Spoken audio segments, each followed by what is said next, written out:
La Segunda Guerra Mundial. Eventos, personajes, tecnología. Le doy la bienvenida a nuestro episodio del día de hoy. Episodio 136. El día D. El día más largo. Y ahora sí llegamos a la etapa de esta guerra respecto a la cual se han escrito la cantidad de libros que usted quiera. Si me pongo a relatar los eventos desde el punto de vista de las naciones participantes, las batallas específicas, playas específicas, eventos menos conocidos, entonces en el aniversario 40 de mi podcast finalmente podré comunicarle que faltan 40 episodios. Como no hice esto con el frente oriental, donde combaten soviéticos y alemanes, tampoco hago esto en este frente. A propósito, pregunta para mis oyentes respecto a libros. ¿Cuál es el tema de esta guerra respecto al cual se han escrito más libros? Puede ser un país, un personaje, una batalla. Me encantaría escuchar su respuesta, ya que basado en mi experiencia, comprando libros nuevos y usados, hay un tema que es el claro ganador. Nuevamente, ¿cuál es el tema de la Segunda Guerra Mundial respecto al cual más libros se han escrito? Me responde en mis páginas de Twitter y de Facebook, por favor. Empezamos nuestro episodio. En el episodio previo relatábamos el inicio de los ataques contra las poblaciones alemanas en la costa francesa de parte de paracaidistas de muchas nacionalidades, principalmente canadienses, británicos y estadounidenses, en la madrugada del 6 de junio de 1944. El día de hoy relato los eventos de este día al que el comandante alemán Erwin Rommel denominó el día más largo. Como parte de la preparación para este episodio, vi la película del mismo nombre, El día más largo, película de 1962 que narra eventos que relato hoy. Es una buena película que menciona muchos de los eventos mencionados por los historiadores consultados y en la que actúan muchos actores famosos de esa época, algunos de los cuales la verdad es que ya estaban grandecitos para representar a estos veinteañeros y treintañeros que participaron en estos combates. Me llamó la atención una subtrama con John Wayne, de la que yo no he leído algo similar en ningún resumen de esta operación. Me pregunto si algo similar efectivamente pasó o si es un invento tipo Hollywood. Es una película muy hollywoodense con sus toques de humor y con mucho heroísmo, pero me parece recomendable. Eso sí, dura un poco más de 3 horas y se nota. Si usted busca un mapa de los desembarcos en Normandía, verá que las 5 playas se encuentran una a continuación de la otra. Como las playas están ubicadas en una extensión de aproximadamente 80 kilómetros, las distintas fuerzas involucradas no ven a las otras. Ya se encontrarán una vez que controlen las playas. Las fuerzas que desembarcan pelean con el mar a la espalda y con el territorio francés al frente. Como en toda batalla, una de las grandes preocupaciones son los flancos. En este caso, el flanco este de esta operación es la ciudad de Caen, se deletrea Caen. Por lo que los paracaidistas británicos y canadienses atacarán ahí, en este flanco del frente. Los estadounidenses defenderán el otro flanco del frente, por lo que sus paracaidistas descenderán en la zona cercana a Cherbourg. Tanto los alemanes como los aliados tienen como prioridad controlar puentes y caminos. Los aliados enviarán las fuerzas tierra adentro para continuar la invasión utilizando esos puentes y caminos. Los alemanes enviarán a sus fuerzas a detener y destruir a los invasores utilizando esos mismos puentes y caminos. Pero los dos bandos también están dispuestos a destruir esos puentes si es que van a ser tomados por el otro bando. Es decir, este es un acto de malabarismo en que ningún lado quiere volar el puente antes de tiempo, pero tampoco puede esperar tanto que cae en manos enemigas. Ese es el resumen de las operaciones nocturnas. Si usted regresa al mapa de la invasión, verá que el flanco este es el fundamental de esta operación. A través de la operación de contrainteligencia Fortitude, Fortaleza, los aliados buscan hacer creer a los alemanes que los desembarcos se realizarán en el Pas de Calais, el cual se encuentra a 200 kilómetros al noreste de Normandía en la costa francesa. Si busca París, verá que se encuentra al este de la playa más al este de los desembarcos, Lo que todo esto quiere decir es que el contraataque alemán, sobre todo el que incluya blindados, vendrá por aquí. Para esta tarea los aliados utilizarán la misma estrategia que utilizaron los alemanes en 1940 para neutralizar las fortalezas belgas en Eben Emael. Utilizarán planeadores. Estos aparatos, que no son aviones ya que carecen de motor, son grandes embarcaciones con capacidad para unos cuantos combatientes e incluso jeeps y artillería. Son arrastrados por bombarderos al despegar y acercarse al objetivo. En ese momento se liberan del cable de arrastre y descienden planeando. A fin de eliminar cuanto peso sea posible, estos aparatos carecen de blindaje o armamento y son fabricados de una mezcla de madera, tela y una estructura metálica que no resiste el impacto del fuego antiaéreo o el ataque de un caza de combate. El aterrizaje era otro tema complicado, ya que rara vez aterrizaban en una pista. La ventaja que tiene el planeador es que una vez que el bombardero lo ha remolcado a suficiente altura y distancia del objetivo, se libera del cable de arrastre y se dirige en completo silencio al objetivo, lo que les permite sorprender a los defensores cuando los combates se inician casi sin ninguna advertencia, asumiendo por supuesto que el aterrizaje ha ocurrido exactamente donde lo querían. La experiencia aliada con planeadores en esta guerra es una mezcla de logros y fracasos. Probablemente uno de los más tristes es lo que ocurrió en Sicilia al iniciar el ataque. Pero en todo caso, todos los involucrados saben que estos son vehículos frágiles y descartables. Los primeros combates del día D fueron entre comandos británicos y soldados alemanes. Ocurren cuando planeadores británicos descienden a 35 metros del puente sobre el canal de Caen, donde se encuentra uno de los puentes cruciales para el éxito de esta operación. Tras un aterrizaje en que apenas han evitado impactar los cables de alta tensión, el planeador resulta bastante intacto y los combatientes empiezan a abrirse paso para iniciar el ataque contra las tropas alemanas que sin la menor duda han dinamitado el puente e intentarán volarlo al descubrirlos. Los comandos británicos avanzan disparando y lanzando granadas contra las posiciones de ametralladoras desde donde contraatacan los alemanes. El comandante a cargo, de apellido Broderich, lidera la carga, pero es impactado por fuego alemán. Sus compañeros no pueden detenerse, deben continuar el ataque y en apenas unos minutos han tomado el puente y descubren que parte del mecanismo explosivo estaba listo, pero las cargas explosivas no han sido instaladas. Más tarde encontrarán las cargas explosivas en una bodega cercana. No lo pueden creer. Tras toda la planeación y los temores respecto a esta operación, ha sido muy fácil a pesar de haber perdido a su comandante, quien es muy probable el primer combatiente aliado muerto en esta operación. Saben además que este no es el fin de su misión. Más tarde descenderán los paracaidistas que los ayudarán a consolidar esta posición, y con el amanecer se iniciará el desembarco de tropas adicionales. Deben resistir hasta ser reforzados.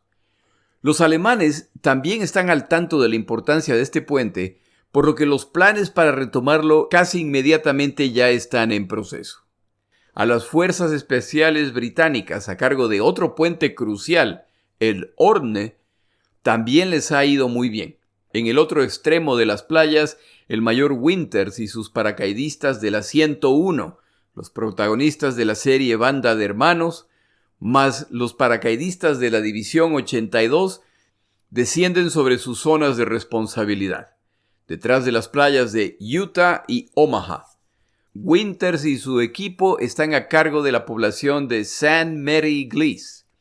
Una de las misiones de los paracaidistas aliados era proteger puentes y poblaciones importantes, destruir puentes que no se consideran necesarios para su misión y movilizarse hacia posiciones de artillería alemanas conocidas a fin de destruirlas antes de que se inicien los desembarcos en unas pocas horas.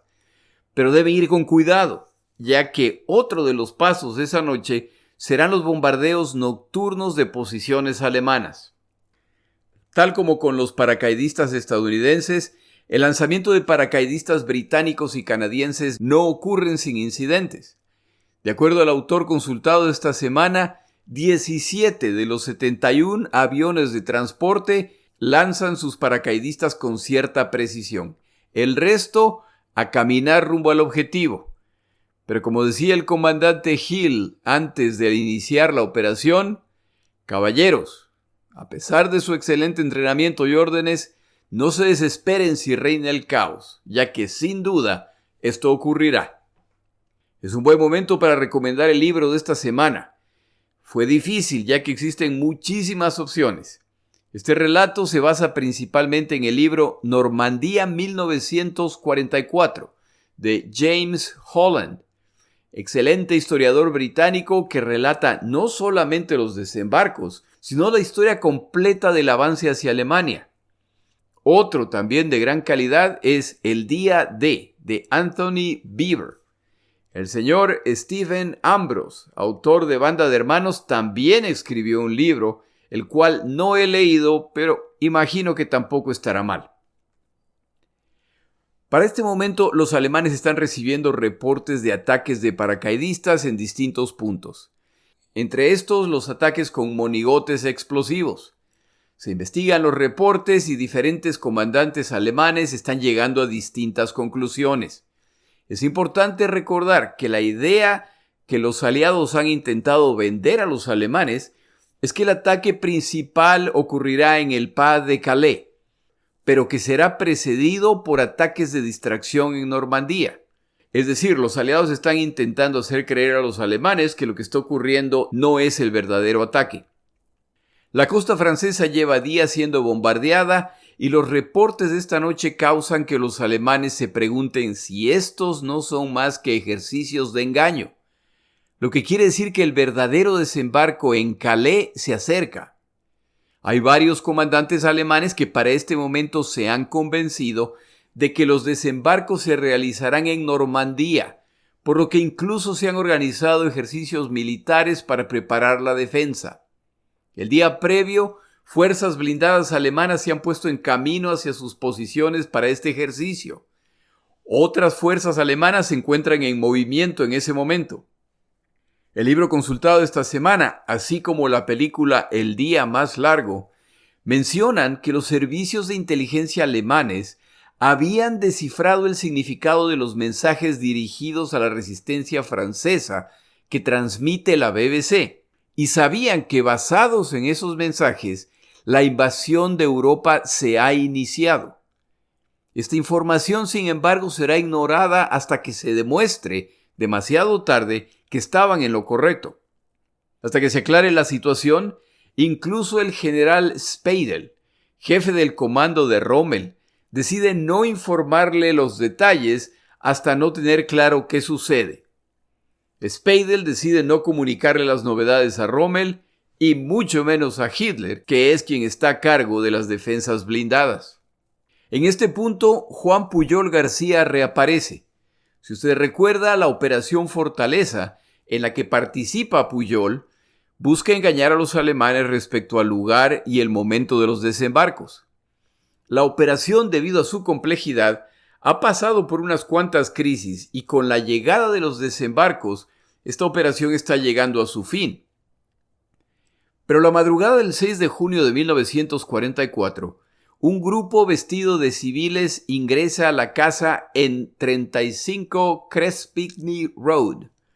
Se encuentra ahí Juan Pujol, Tar Robertson, el oficial de inteligencia a cargo de Pujol, el radiooperador y 2 agentes más. Su objetivo para esta noche es avisar a los alemanes que la flota invasora aliada se pondrá en camino en unas horas. Este paso ha sido aprobado a los niveles más altos, incluyendo Eisenhower.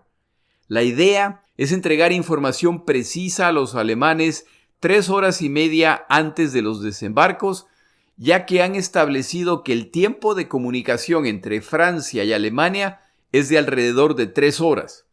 Confían en que entregar esta información a los alemanes a esa hora no les dará tiempo para hacer algo al respecto, a la vez que confirman que la información que Pujol les provee es valiosa. Por supuesto, el riesgo es que los alemanes tomen esa información muy seriamente y que tengan tiempo para enviar fuerzas a los puntos correctos. Pero han decidido tomar este riesgo.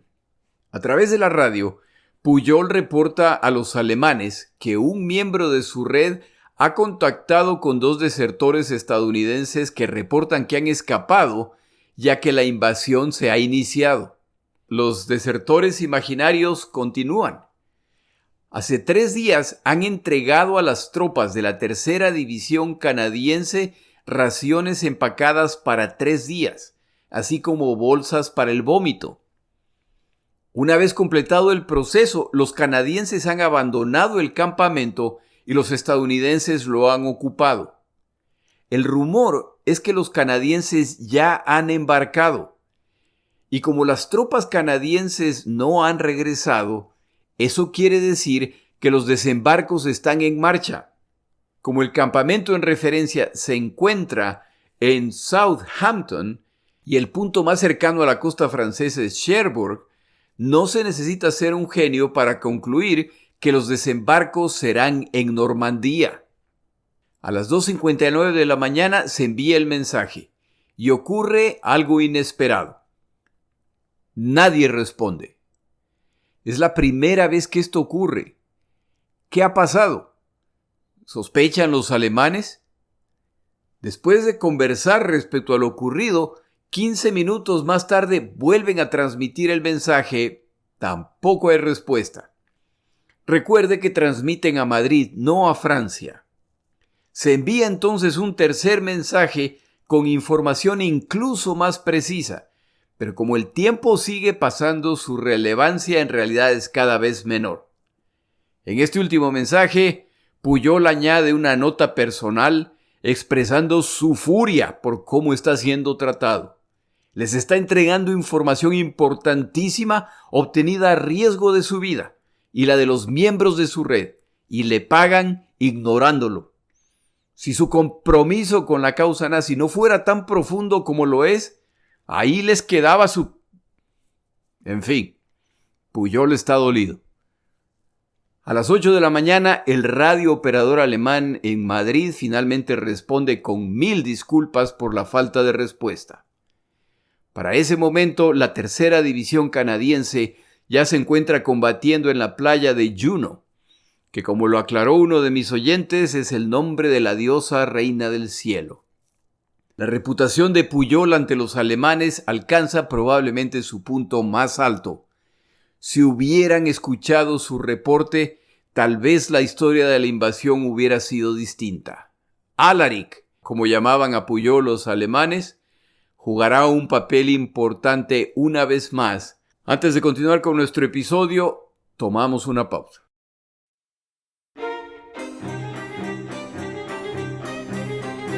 Palabras de Churchill.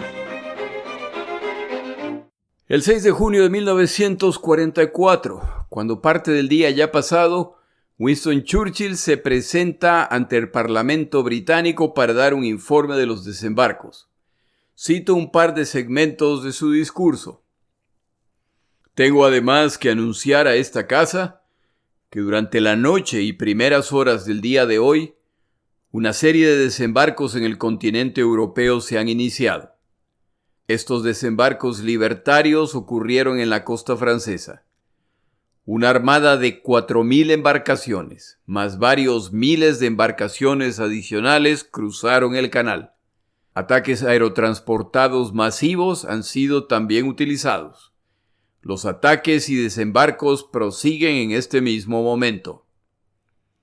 Más tarde afirma: de acuerdo a los comandantes, el plan avanza de acuerdo a lo planeado. ¿Y qué plan? Esta vasta operación es sin duda la más compleja y difícil alguna vez realizada.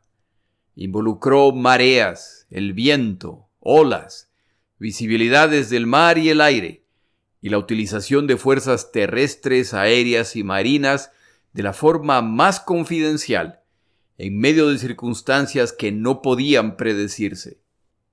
Churchill, tras aclarar que este es simplemente el inicio de los combates, termina su discurso con las siguientes palabras. Ingresamos, por lo tanto, en uno de los momentos más serios. Gracias a Dios, lo enfrentamos con todos nuestros aliados con buena disposición y gran amistad.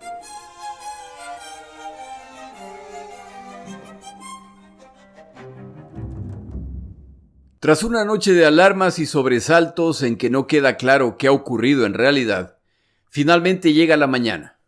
El teniente alemán Hans Heise, dentro de uno de los búnkers que observan la playa que será conocida como Omaha, levanta sus largavistas ahora que hay algo de luz. Como el clima no es del todo bueno, hay incluso bruma sobre el mar, lo que le da un aspecto espectral. Mientras mira de un lado para el otro y solo ve bruma, de repente cree haber visto algo. Al observar con más detenimiento se da cuenta que es un mástil. Una embarcación se dirige hacia la costa. Descubre entonces otro mástil que ejerce de la bruma, y luego otro y otro más. Y en unos pocos segundos tiene ante sí una vista inigualable. El mar parece estar lleno de embarcaciones.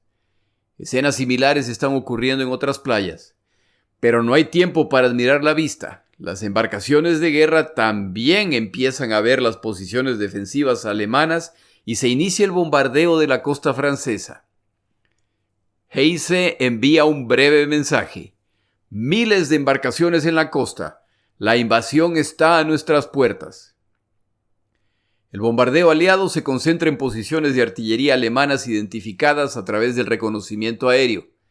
Estas son las mismas posiciones que bombardean desde hace días, pero que el reconocimiento aéreo muestra que probablemente no han sido neutralizadas. Estas posiciones, entre otras, son rumbo a las cuales avanzan los paracaidistas y fuerzas especiales aliados. Deben ser destruidas o son la amenaza más importante contra combatientes y embarcaciones. El problema es que están protegidas dentro de búnkers de concreto armado con paredes de varios metros de espesor capaces de resistir impactos directos. Se teme que en el punto llamado Point du Hoc se encuentran baterías de gran calibre que amenazan a las embarcaciones. Para su destrucción se asigna un grupo de Rangers estadounidenses que ejecutarán una de las misiones más imaginativas de estos desembarcos. Esta semana, y gracias a uno de mis oyentes, comparto fotos con ustedes en mis páginas de Twitter y Facebook. A mi oyente que pidió permanecer incógnito, muchísimas gracias por compartir con nosotros. Para el momento de los desembarcos, más de 13,000 paracaidistas aliados se encuentran en la retaguardia alemana causando caos, buscando posiciones de artillería y emboscando a fuerzas alemanas enviadas al frente. La masacre de estas fuerzas de paracaidistas que temían algunos comandantes aliados, afortunadamente, como tantos otros riesgos, no ocurrió. Con la mañana empiezan a lanzar en paracaídas material de guerra, jeeps, equipo de comunicaciones e incluso piezas de artillería antitanque para reforzar a los paracaidistas en tierra. Esto ocurre en los dos flancos de la invasión. En preparación para los desembarcos, los aliados envían más de 1,000 bombarderos con misiones específicas para ablandar las posiciones defensivas alemanas. No viajan solos, los acompañan cazas de combate para protegerlos. En el día inicial de los desembarcos, los aliados cuentan con 11,000 aviones de distintos tipos. Una vez que los bombarderos inician sus misiones de bombardeo, los tifones británicos y los P-47 estadounidenses se separan del grupo de bombarderos en busca de rieles ferroviarias, cruces de caminos y concentraciones de tropas alemanas para atacarlas. Aunque es poco probable, también prestan atención en caso de la llegada de cazas alemanes.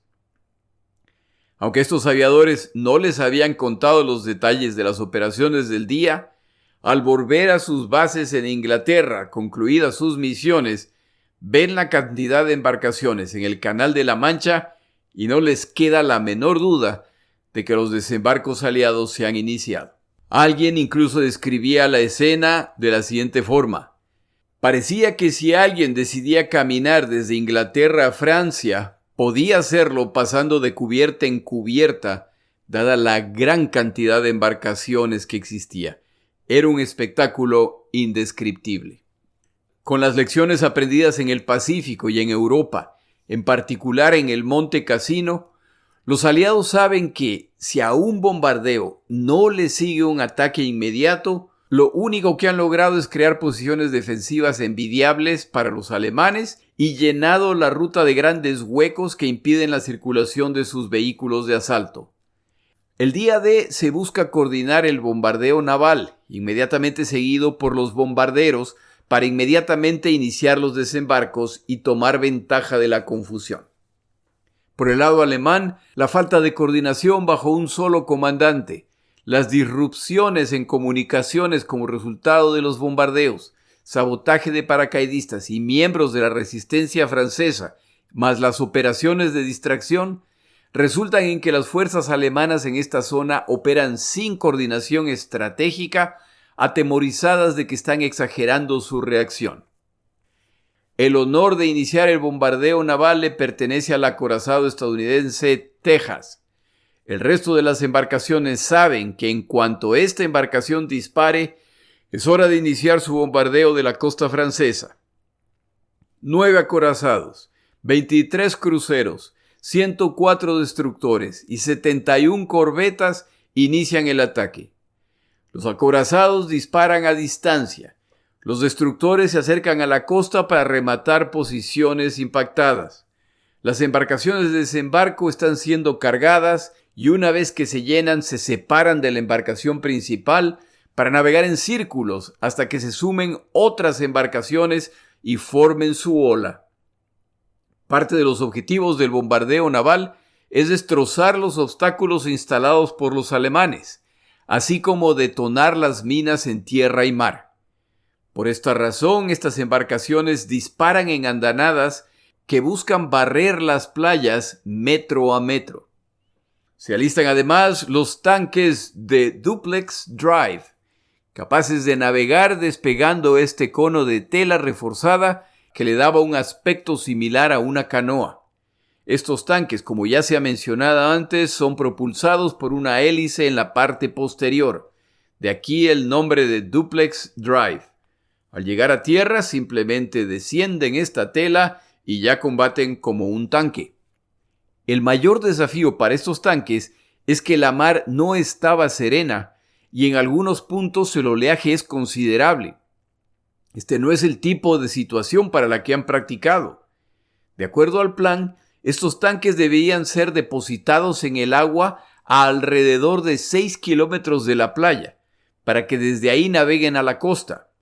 Capitanes de los LSTs, las grandes embarcaciones que transportan a los tanques, se dan cuenta que ese plan no tiene sentido vista la situación del mar. Por lo tanto, se acercan mucho más a la costa para soltar los tanques. Otros capitanes menos interesados en la suerte de los blindados y mucho más interesados en el destino de su propia embarcación, siguen el plan acordado y sueltan a los tanques de acuerdo a lo acordado, a 6 kilómetros de la costa. Pero debido a la marea, algunos de estos tanques se empiezan a hundir casi inmediatamente al entrar al agua, al inundarlos las olas. Finalizado el bombardeo naval, es seguido por el bombardeo aéreo. El autor consultado esta semana menciona que la lógica indica que la costa debería ser bombardeada de forma paralela. El bombardero vuela a lo largo de la costa mientras suelta sus bombas. La cantidad impresionante de bombarderos que han reunido los aliados no permite este tipo de ataque y se opta por el bombardeo transversal, es decir, que los aviones no vuelan paralelamente a la costa, sino perpendicularmente. Al llegar a la costa solo tienen unos segundos para bombardear su objetivo. El problema es que los desembarcos se están iniciando al mismo tiempo que ellos realizan sus misiones de bombardeo, y si los bombarderos sueltan su carga demasiado pronto, van a matar a sus propios combatientes.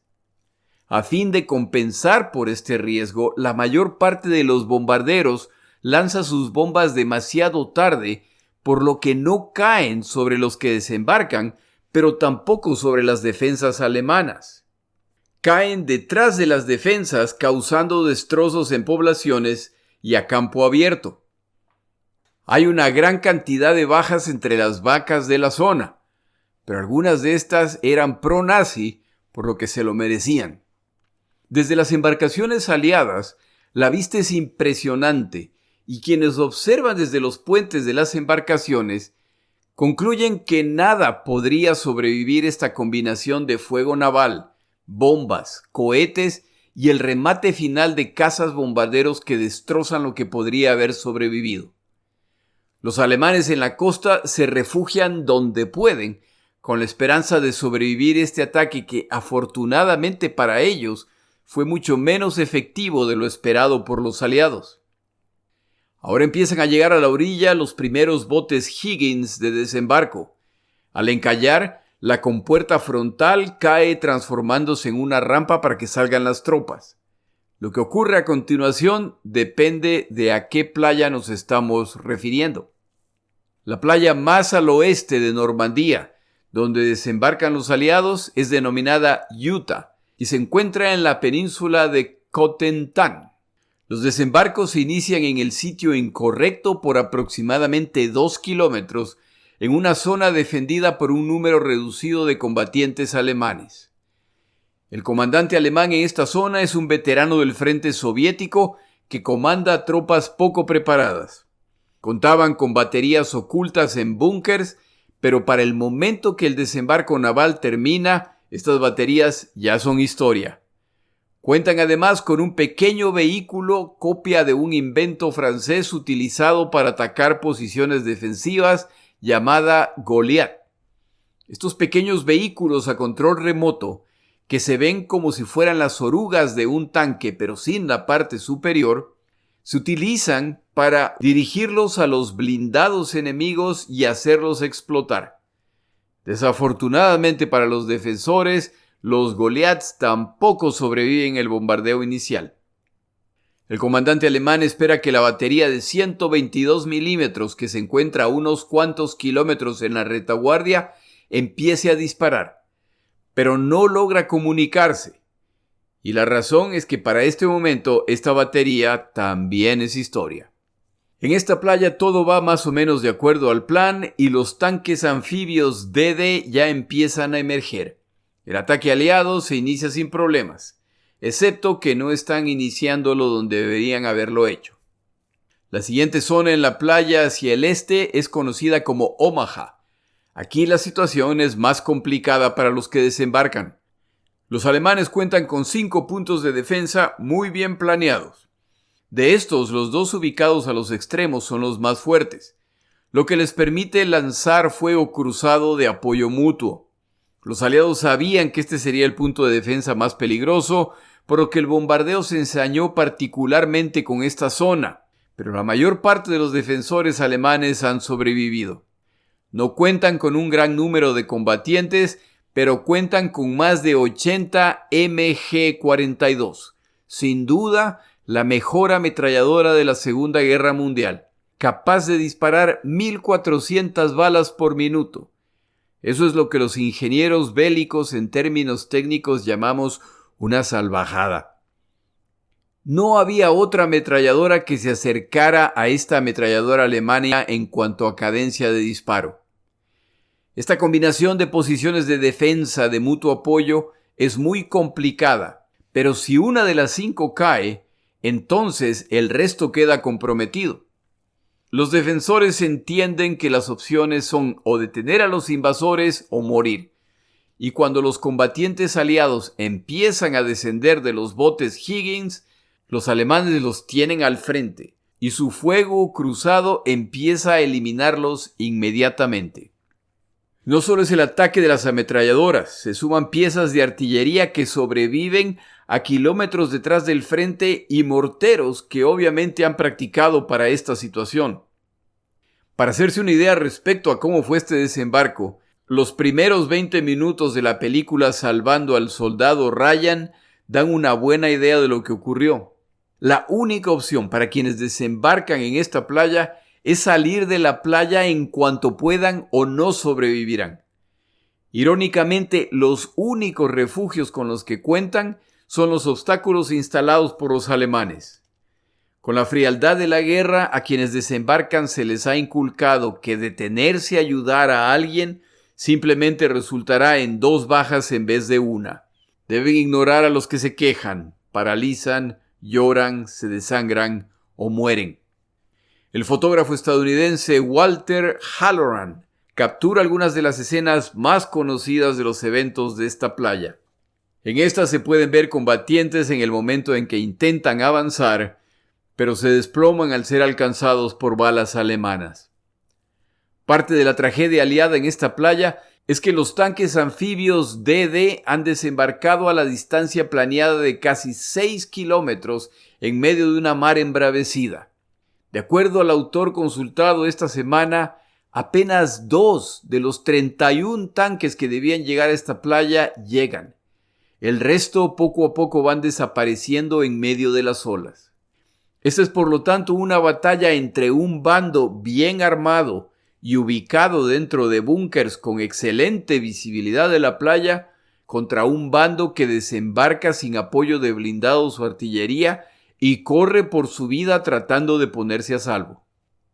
Entre las playas de Utah y Omaha, a cargo de los estadounidenses, se encuentra Point du Hoc, un acantilado detrás del cual el reconocimiento aéreo ha identificado piezas de artillería de muy alto calibre, sin duda destinadas a atacar a las embarcaciones en alta mar. Estas baterías deben ser eliminadas. El problema es que para hacerlo sorpresivamente hay que escalar un acantilado. Los aliados se han preparado para esto utilizando ingeniosas herramientas creadas para este fin. En el proceso de escalar el acantilado, los alemanes los descubren y se inicia una batalla de granadas, morteros, pistolas y rifles. Esta es una de las mini batallas más conocidas de estos desembarcos, pero para cuando los Rangers estadounidenses logran llegar a la cumbre y se lanzan a la búsqueda de las temibles baterías, descubren que éstas ya han sido destruidas por los bombarderos o retiradas por los alemanes. De regreso a Omaha, a medida que los combates continúan, el humo de explosiones y de la vegetación que se incendia empieza a cubrir partes de la playa, lo que ayuda a los que desembarcan. Esto resulta además en que los botes de desembarco lleguen en desorden a puntos no planeados, lo que para este momento es una ventaja, ya que el punto escogido para los desembarcos es una verdadera carnicería. Los defensores alemanes siguen disparando a las oleadas sucesivas que siguen desembarcando. La técnica correcta para disparar la ametralladora MG-42 alemana es no disparar por más de 11 segundos, a fin de evitar el sobrecalentamiento del barril. Si no se hace esto, no toma mucho tiempo hasta que el barril se pone rojo como resultado de la temperatura. Si no se suspende el disparo, entonces el barril se pone blanco como resultado de la temperatura. Si no se detiene la ráfaga, el barril empieza a derretirse, lo que inutiliza la ametralladora. Mantener esta disciplina de tiro es mucho más complicado cuando combatientes avanzan incesantemente desde puntos distintos en la playa. Las ametralladoras alemanas empiezan a fallar.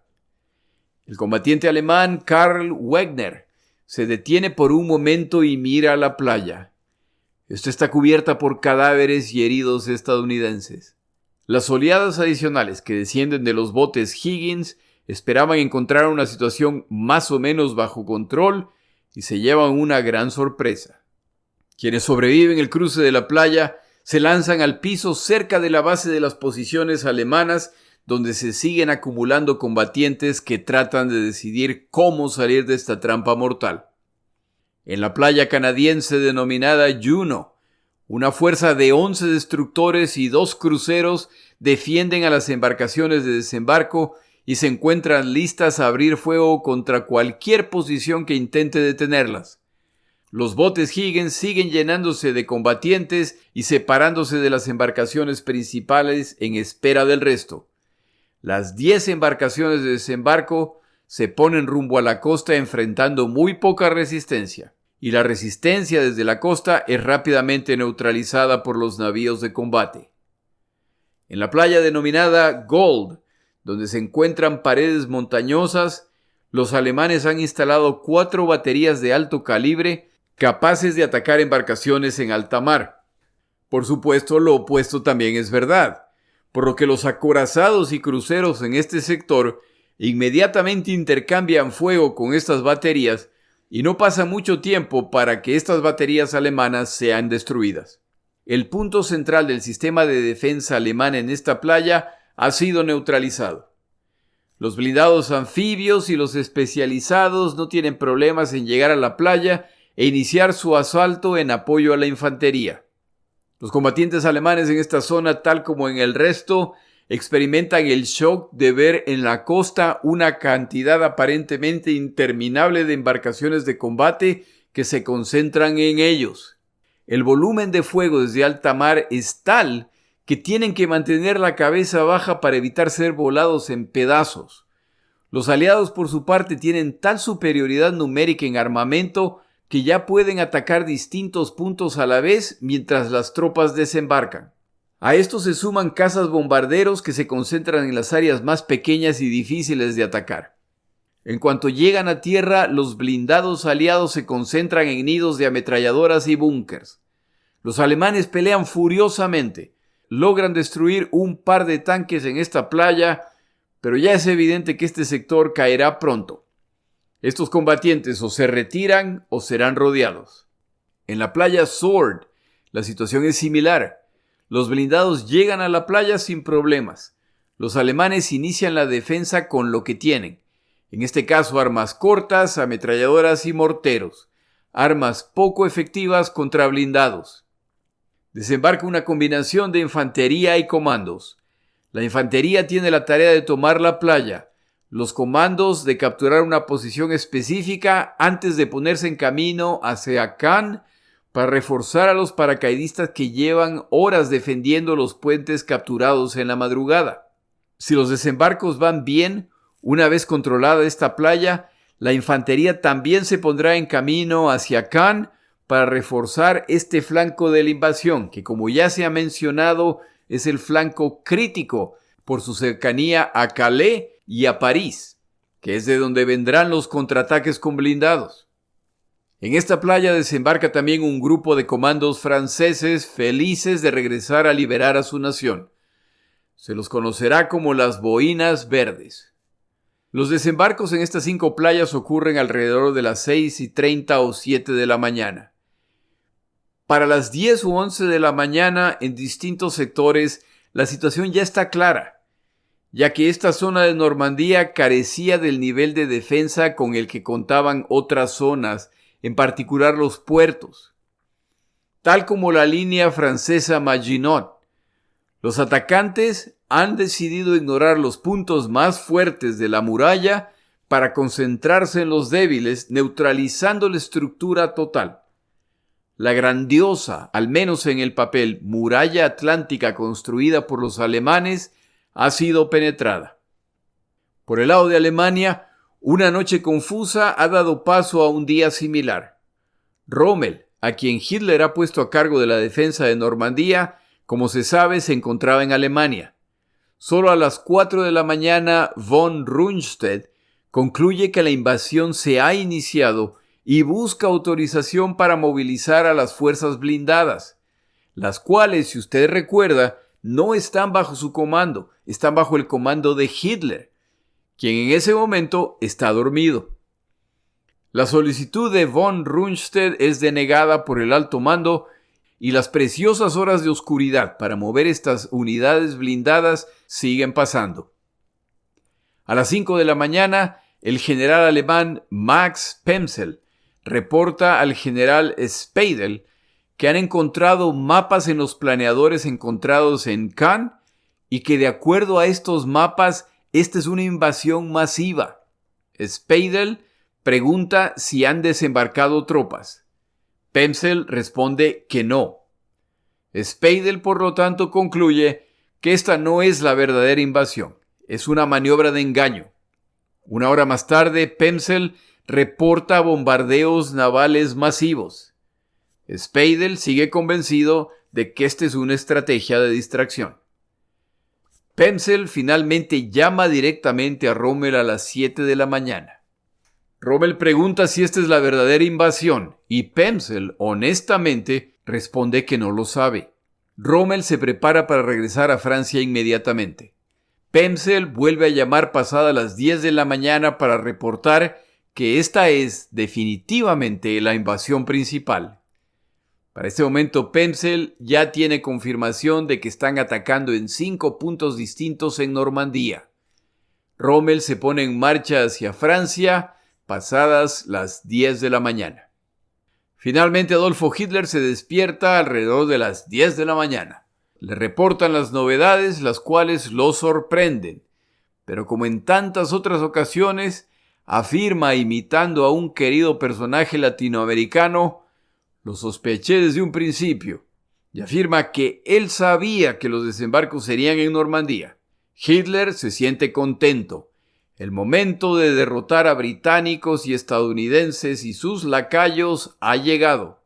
Toma 4 horas más hasta que se autoriza la movilización de las divisiones Panzer. Esos combatientes se ponen en camino sin saber que van a ser destrozados por la aviación y por los tanques aliados que han tenido tiempo de ubicarse en sitios estratégicos para emboscarlos. De las unidades blindadas alemanas más cercanas a la costa se encargan las baterías navales que combaten apoyadas por pequeñas avionetas que sobrevuelan el campo de batalla dirigiendo el fuego naval. La fuerza alemana, tal como lo anticiparon los aliados, juega un papel insignificante durante los desembarcos. El teniente Wolfgang Fischer despega junto con otros 11 FW-190 y ataca las embarcaciones aliadas. Luego ametrallan a las tropas en tierra antes de retirarse.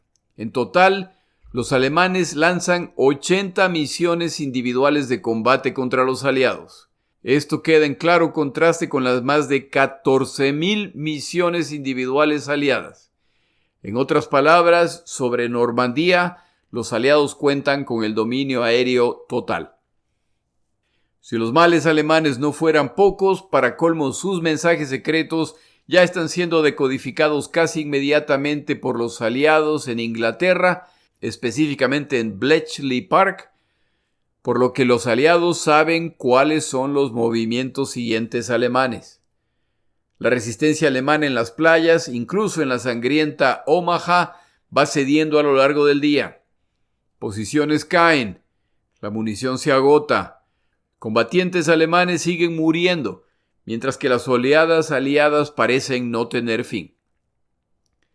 Como mencioné al inicio del episodio, existen cantidades de libros respecto a estos desembarcos, por lo que se podría hablar de ellos por varios episodios, pero el resumen es sencillo. Los desembarcos aliados en Normandía son un éxito total. Han sorprendido a los alemanes y el desorden ha reinado en el campo alemán. Ha sido, por supuesto, un día de muerte y destrucción, pero los aliados estimaban que podrían perder hasta una tercera parte de la fuerza que desembarca. Comparado con esto, han tenido pérdidas insignificantes. Las pérdidas alemanas, más que ser abundantes, son estratégicas.